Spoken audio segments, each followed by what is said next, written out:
Hello mga kalangga, hello mga Mima, another day, another mini vlog.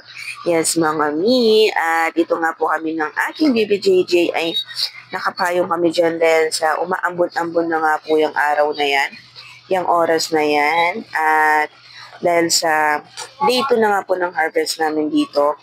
Nung day 1 ay Sunday po siya, nakiusap ako laba day ko noon. Dahil sa mahirap na naman po matambak ang aking mga labahan. Dahil sobra isang bangka talaga yung nilabahan namin noon. Yan nga po kaya ngayon pa lang kami pupunta. Nung unang harvest naman po ay yung panganay ko yung pinatulong ko. Yan mga Mima. Kaya ngayon namang day 2, siya yung naiwan sa bahay sa kubo. At pinapasampay ko muna yung mga mga nilabahan namin. 2 gram na mamasa-masa pa. At ito nga po si Baby JJ, excited nga po siya dyan. At medyo tahimik siya dahil kakagising lang nga po niya. Pagigising lang po namin siya at konting ayos lang, yan ayos-ayos ng konti at pupunta na dun sa kabilang kubo. Yes mga kalangga at papasyal na kami dun sa isang kubo namin na bantay din. Dahil sa harvest nga po nito, dahil sa pag ganito pong nag-harvest ay tulong-tulong po kami sa pagluluto. Yan, sa pag-aasikaso sa mga kakain. Yan po mga Mi. At itong aking baby Gigi ay nagtataka siya. And this is it. At yan nga po, malapit na tayo doon sa isang kubo na pupuntahan natin. At umuulan-ulan pa nga, kaya ingat mga kalangga, ingat mga Mi. At kailangan natin talaga yung mga payong dyan at maulan. At this is it. Ito na nga po, nandito na tayo at naka-set up na nga dyan. Inayos ko yung kanilang pwesto dyan.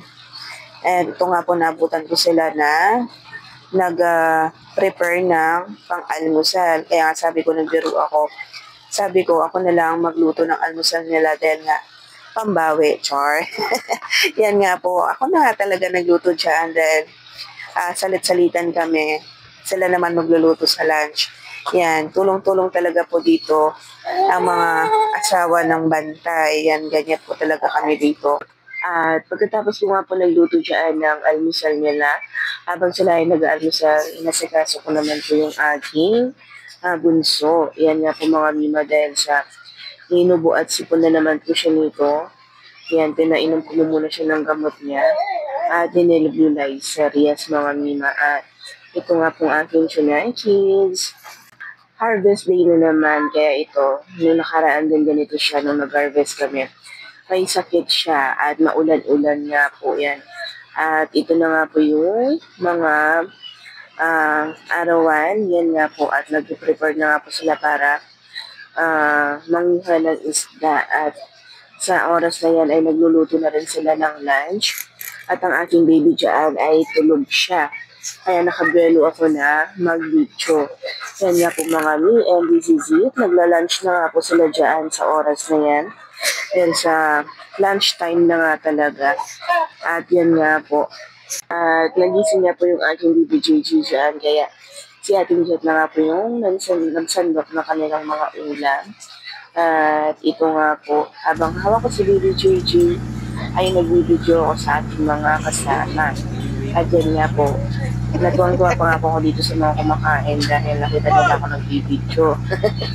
And Mi, thank you for watching. Enjoy! Comment lang po kayo kung saan po na panood itong aking video, kung saan po kayo lugar. Para sa next upload ko po ay ma-shoutout ko po kayo. Thank you for watching!